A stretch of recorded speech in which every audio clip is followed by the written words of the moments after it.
皆様こんにちは、セリナです。今回は乾燥、毛穴が気になる人におすすめ、しっとり毛穴補正パウダー6種類を徹底比較していきます。こ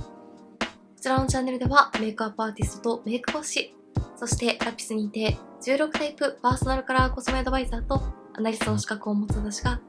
パーソナルカラーを用いた新作デパコスのレビューや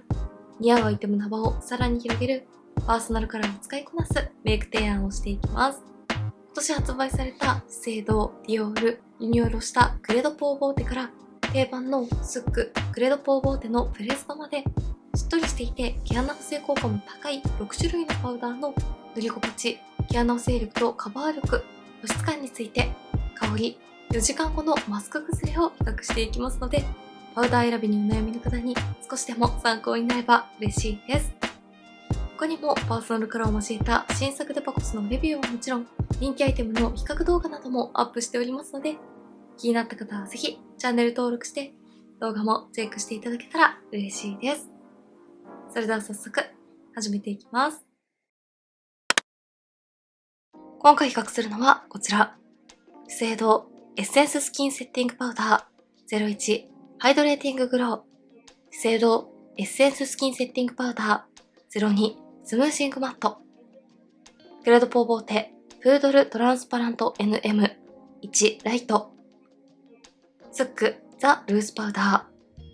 ー。ディオールスキンフォーエバーヌードマットフィルター01フェア。クレドポーボーテプードルコンパクトエサンシエル N。以上の6種類です。6種類のパウダーの仕上がりを比較するとこんな感じです。一番毛穴の精力が高いと感じたのはディオール。続いてクレドポーボーテのブレストタイプ。そして資生堂のマット、スックでした。ディオールは毛穴や凹凸を埋めて毛穴レスに仕上がる高いカバー力はもちろん、色ムラなどもカバーしてくれます。クレドポーボーテのプレストも高い毛穴カバー力がありますが、自然な透け感も残るところが特徴的です。続いて一番しっとりしていると感じたのはスック。続いて資生堂のマットとクレドポーボーテのブレストタイプでした。スックは肌に溶け込みつつ粉質自体もしっとりしていて、パウダーを塗ることでしっとり柔らかい肌に仕上がります。資生堂のマットもパウダー自体がしっとりしていて高いカバー力がありますが粉っぽさを感じさせない印象。クレドポーボーテのブレストもしっかりパウダーが肌についても粉感がなくしっとり馴染んでくれます。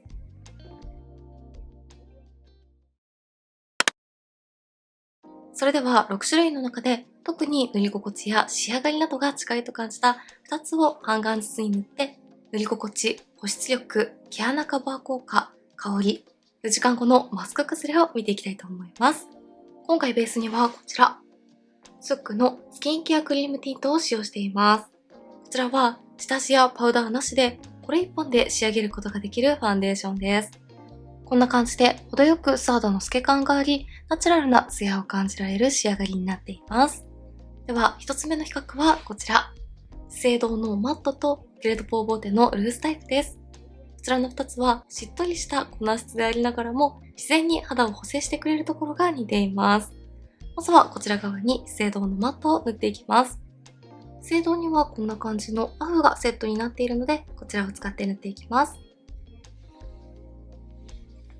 資生堂は肌に溶け込むようなかなりナチュラルな粉質のマットですが、軽く塗るだけでもこんな感じで毛穴や凹凸が綺麗にカバーされたのがわかりやすいと思います。ナチュラルな仕上がりなのにしっかり毛穴カバー効果を求める方におすすめです。はい、まずはこちら側半分に資生堂のマットを付属のパフで塗ってみました。パウダーなしの方と比較をするとファンデーションの余分な油分感が抑えられて陶器のような滑らかなマット肌に仕上がっているのがわかりやすいと思います。しっかりカバーしているのに程よい透け感と立体感が残るところもとても綺麗です。近くで見るとこんな感じです。粉っぽさや厚みは感じないのに毛穴を埋めるように補正してくれてナチュラルなのに毛穴レスな肌に仕上がっているのがわかりやすいと思います。明るめのベージュのカラーもほんのりつくので自然に赤みや色ムラも補正してくれます。近くで見ても光の反射を感じるような立体的なマット肌です。肌表面の触り心地については、これだけしっかり毛穴をカバーしてくれているのに、全く粉感がなくて、肌にふわっと溶け込むように馴染んで、粉感がなく柔らかくしっとりした肌を保ってくれます。粉っぽさがなくしっとり仕上がるのに、毛穴補正をしっかりしたいという方におすすめのパウダーです。では反対側にはクレドポーボーテを塗っていきます。クレドポーボーテもこんな感じの大きいパフがついているので、こちらで塗っていきます。クレドポーボーテはリニューアルをして、さらに軽やかな粉質に変化しました。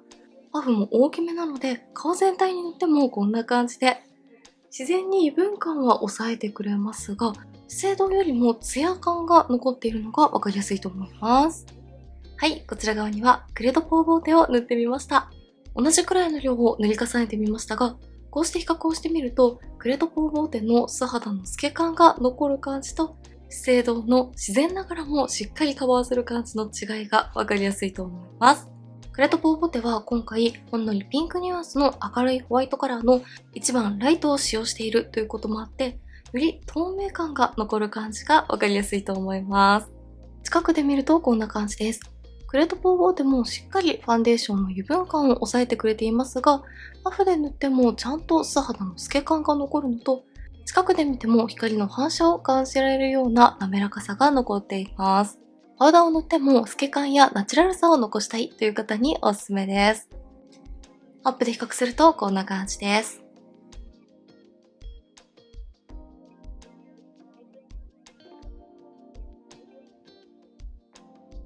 そして肌表面を触った感じは、クレドポーボーテも微細な粉質なので、パフでたっぷり塗ってもパサパサになる感じはしませんが、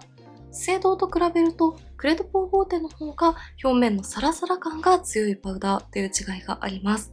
パウダー自体にしっとり感をお求めの方は資生堂がおすすめ。微粒子なパウダーなので、ファンデーションと馴染んで程よいしっとり感は出るけれど、表面に適度なサラサラ感も残したいという方は、クレドポーボーテがおすすめかなと思います。どちらもパフ塗りをしても厚塗り感が出ないところがすごく綺麗ですが、厚塗り感を出さずに毛穴や凹凸を感じさせない柔らかいマット肌に仕上げたい方は資生堂がおすすめ。パウダーを重ねても透け感と透明感が残るような肌に仕上げたい方はクレドポーボーテがおすすめです。香りについては資生堂は原料のような香りのみ、クレドポーボーテはローズ系のスキンケアのような香りがほんのりとする程度です。クレドポーボーテも香りは強すぎないので、苦手な方にも比較的使いやすいんじゃないかなと思います。では、これから約4時間ほどマスクのまま過ごして、崩れについて見ていきたいと思います。はい、あれから約4時間ほどマスクのまま過ごしました。崩れについて見ていきたいと思います。マスクの中の肌はこんな感じです。どちらのパウダーも時間が経っても乾燥してくる感じも気にならず、資生堂は塗りたてのしっとり感を持続してくれて、クレドポーボーテは時間が経つにつれてパウダーが肌に馴染んで粉っぽさを感じさせない印象に変化していきました。ただ、崩れについてはこんな感じで、まず資生堂は保湿力たっぷりのしっとりしたパウダーですが、テカリや皮脂も比較的気にならなく、綺麗に保ってくれました。ただ、時間が経つとパウダーが肌に馴染んで、塗りたての自然なのに高いカバー力がある感じは落ち着いていきます。そしてクレドポーボーテはこんな感じで、時間が経つにつれてパウダーが肌に馴染んでいきますが、こちらもテカることなく塗りたての透明感は保ってくれています。ただやはりこちらもパウダーが馴染んでいくのでカバー力が落ち着くのと、マスクがよく当たる位置は摩擦によるハゲが気になりました。額はこんな感じでパウダーが薄まる以外は崩れが気にならないので、クレドポーボーテは特にマスクなしで過ごすときに使いやすいのかなと思いました。アップで比較するとこんな感じです。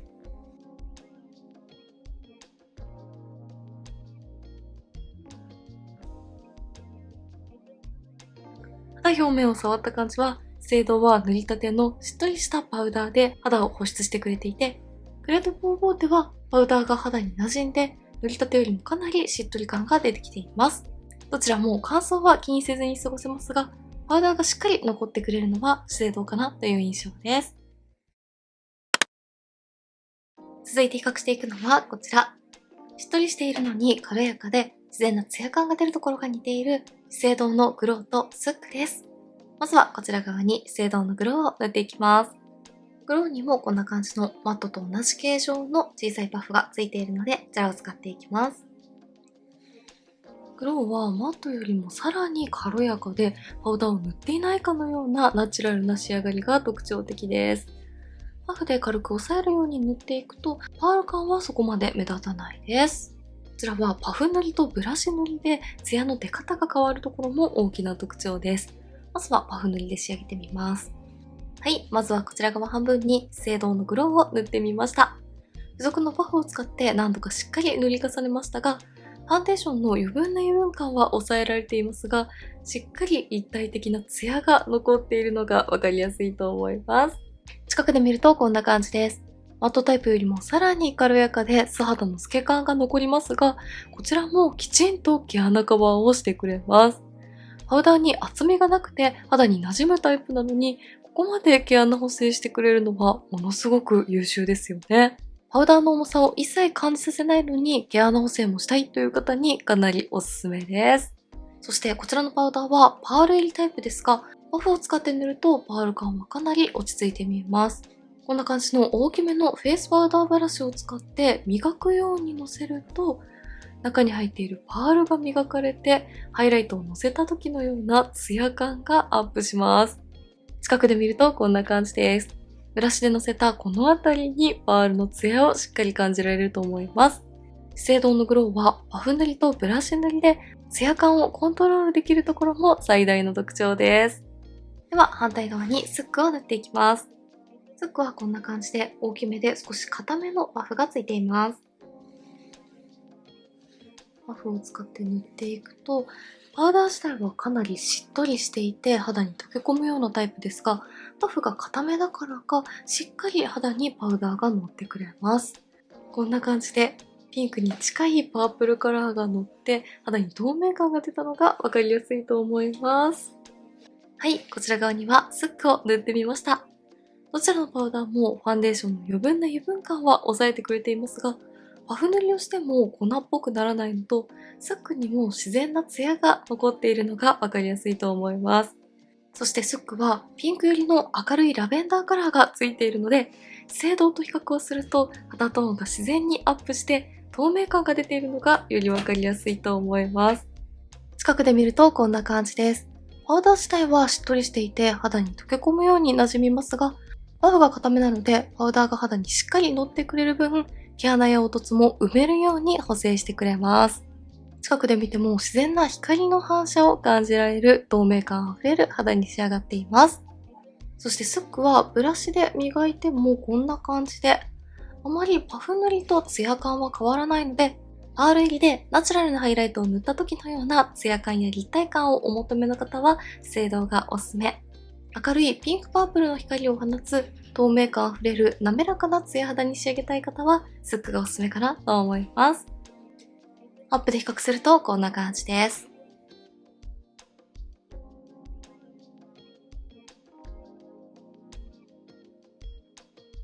そして肌表面を触った感じは、資生堂は肌にパウダーが溶け込んでいて粉っぽさを一切感じさせない仕上がり。スックは肌に馴染みつつ、パウダー自体もかなりしっとりしているので、パウダーを重ねることでしっとり柔らかな肌に仕上がっています。パウダー自体の保湿力をお求めの方はスックがおすすめ。肌に溶け込むような微粒子パウダーをお求めの方は資生堂がおすすめです。香りについてはどちらも原料のような香りのみなので、香りが苦手な方にも安心して使いやすいと思います。では、これから約4時間ほどマスクのまま過ごして、崩れについて見ていきたいと思います。はい、あれから約4時間ほどマスクのまま過ごしました。崩れについて見ていきたいと思います。マスクの中の肌はこんな感じです。どちらのパウダーも塗りたての状態から程よいツヤ感があり、ナチュラルな仕上がりだったからか、塗りたてとの違いを感じにくく、とても綺麗に保ってくれていると思います。ただ、近くで見るとこんな感じで、まずパール入りでツヤツヤ仕上がりだった資生堂は、そのままのツヤ感を持続してくれていますが、小鼻の横や頬の広い範囲などにも皮脂が出てきている感じがしなくて、毛穴補正力もそのまま保ってくれていたので、こちらはナチュラルながらもかなり崩れに強いタイプのパウダーなんじゃないかなと思います。反対にスックはこんな感じで、こちらも綺麗に保ってくれてはいますが、どうしてもパウダー自体の保湿力が高くしっとりしていたからか、皮脂が気になる肌タイプだと小鼻の横に若干テカリが出てきている感じが気になります。ただ、塗りたての透明感はしっかり持続してくれるので、明るい肌を保ちたい方におすすめです。アップで比較するとこんな感じです。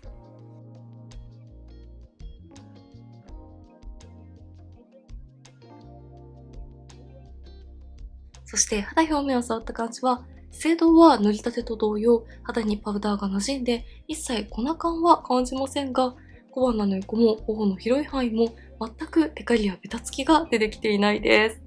反対にスックは、やはり時間が経つと小鼻の横もかなりしっとり感が増していくので、薄膜でパウダーを塗っていないような仕上がりなのに、きちんと皮脂やベタつきも対策したいという方は、資生堂がおすすめ。パウダー自体がかなりしっとりしていて、パウダーを塗ることで保湿感をアップさせたいという方は、スックがおすすめなんじゃないかなと思います。最後に比較していくのはこちら。プレストタイプのディオールとグレードポーボーテです。まずはこちら側にディオールを塗っていきます。ディオールにはパフやブラシなどのツールがセットになっていないので、今回は大きめのフェイスパウダーブラシを使って塗っていきます。まずはブラシで軽く置くように乗せて、優しく磨きながらなじませていきます。ディオールはこんな感じで、今回ご紹介している6種類の中でも一番高い毛穴補正力とカバー力があります。はい、まずはこちら側半分にディオールを塗ってみました。パウダーなしの方と比較をすると、ディオールの毛穴や凹凸を埋めて補正する高い補正効果とカバー力がわかりやすいと思います。近くで見るとこんな感じです。しっとりしていて柔らかいパウダーが肌にしっかり乗って、毛穴や凹凸を埋めながらカバーしてくれるのと、ベージュ系のカラーもついているので、赤みや色ムラの補正力も感じられます。ナチュラルなパウダーファンデーションと同じくらいのカバー力があるので、フェイスパウダーで肌をしっかりカバーしたいという方に特におすすめです。これだけ高いカバー力がありますが、顔を動かすと自然に光の立体感も楽しめるようなセミマット仕上がりです。では反対側にグレードポーボーテを塗っていきます。グレードポーボーテにはこんな感じの薄いバフがついているので、こちらで塗っていきます。グレードポーボーテもしっとり柔らかなパウダーが肌に乗って、毛穴や凹凸、色ムラをカバーしてくれます。ディオールと比較をすると、グレードポーボーテの方が透け感が残る感じがします。はい、こちら側半分にグレードポーボーテを塗ってみました。今回比較している2つはかなり高い毛穴補正力とカバー力がありますが、ブラシ塗りをしているディオールとバフ塗りをしているグレードポーボーテを比較すると、グレードポーボーテの方がかなり透け感が残る印象、ディオールの方がさらに高いカバー力があるのがわかりやすいと思います。近くで見るとこんな感じです。グレードポーボーテもしっとり柔らかなパウダーが肌全体に乗って、毛穴や凹凸をしっかりカバーしながらも自然な透け感を残してくれています。近くで見るとよりディオールとのカバー力の違いがわかりやすいと思います。アップで比較するとこんな感じです。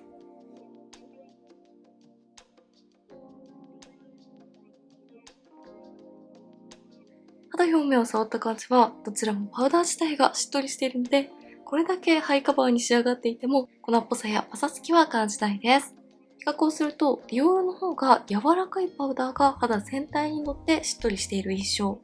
グレートポーボーテの方が肌にスッと馴染んで柔らかく保湿してくれているような違いがあります。とにかく毛穴や凹凸を感じさせない高い毛穴補正効果をお求めの方はディオールがおすすめ。高い毛穴補正効果はありながらも自然な肌の透け感や軽やかさも残したいという方はグレートポーボーテがおすすめです。香りについてはディオールはフローラル系のフレグランスのような香りが結構強めにする印象、グレートポーボーテはローズ系のスキンケアのような香りがほんのりする程度です。香りが苦手な方はディオールは少し注意が必要かなと思います。ではこれから約4時間ほどマスクのまま過ごして崩れについて見ていきたいと思います。はい、あれから約4時間ほどマスクのまま過ごしました。崩れについて見ていきたいと思います。マスクの中の肌はこんな感じです。どちらのパウダーもテカることなくかなり綺麗に保ってくれていると思います。近くで見るとこんな感じです。まずディオールは塗りたての高いカバー力をそのまま保ってくれて、毛穴の勢力も綺麗に持続してくれます。パウダー自体はしっとりしていますが、小鼻の横や頬の広い範囲などにも全くテカリが出ていないので、高い補正効果を長く持続させたい方にかなりおすすめです。反対にグレートボーボーテもこんな感じで、こちらもしっとりしているパウダーですが、テカることなく綺麗に保ってくれますが、ディオールと比較をすると塗りたてよりもパウダーが肌に馴染んで、カバー力や透明感が少し落ち着く感じがするのと、マスクがよく当たる位置の摩擦は少し気になる印象でした。アップで比較するとこんな感じです。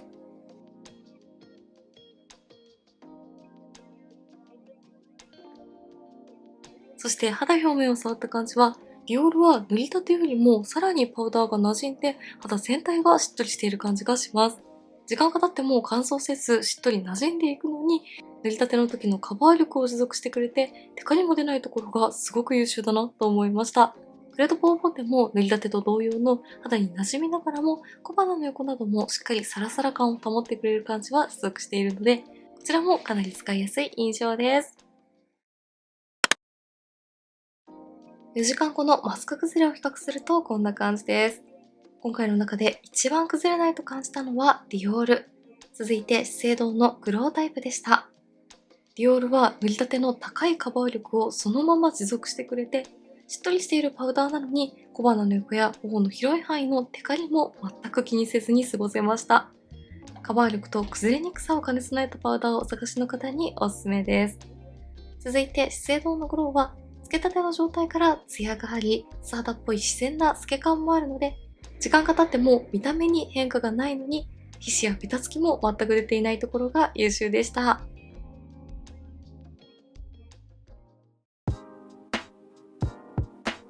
はい、ではこんな感じで、しっとり毛穴レスに仕上がるフェイスパウダー6種類を徹底比較していきました。